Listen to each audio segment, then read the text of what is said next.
Recently, I've been playing a lot of Dead by Daylight. I heard there was a game where you can play as Stranger Things characters in a PvP experience, and I was hooked on the idea, and then was quickly disappointed as soon as I opened the game and found out you can't get them anymore.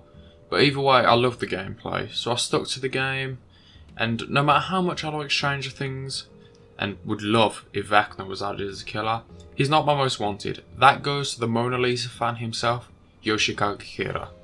So it got me thinking how he would play, so I decided to make a concept on how his kit would function.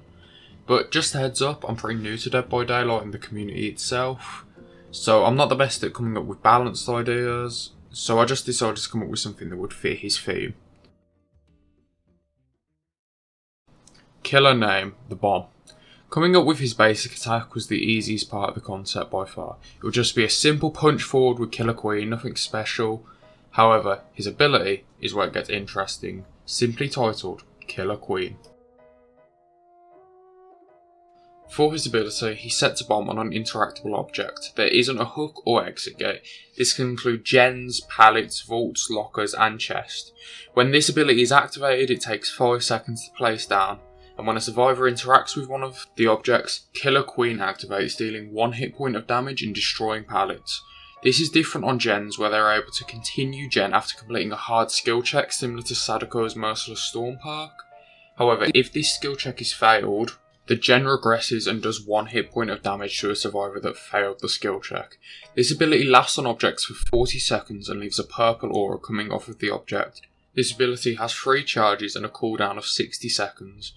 This makes him a killer focused on shutting down loops and built around planning ahead, by for example chasing a killer into a building where you have trapped all the windows.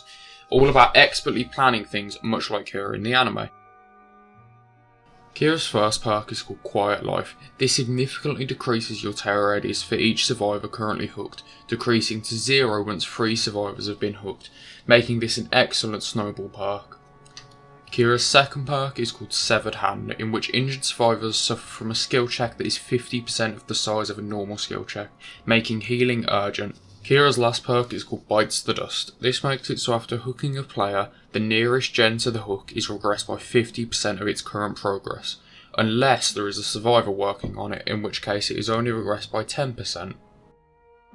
It wasn't easy coming up with a full set of add-ons, so I decided to only come up with iridescent add-ons that significantly alter the way you play. So his first add-on is called Mona Lisa Picture, in which Kira's bomb charges is decreased to 1. However, this is now a lethal hit that will insta-down a survivor hit by it. This removes the ability for survivors to tank a hit in order to escape you. His second add-on is called Raimi's Hand. This add-on makes your bombs invisible, however now when a survivor is hit they are revealed for 3 seconds and inflicted with exposed for 30. This also increases the number of bomb charges to 5 and makes Kira instead focused on information gathering.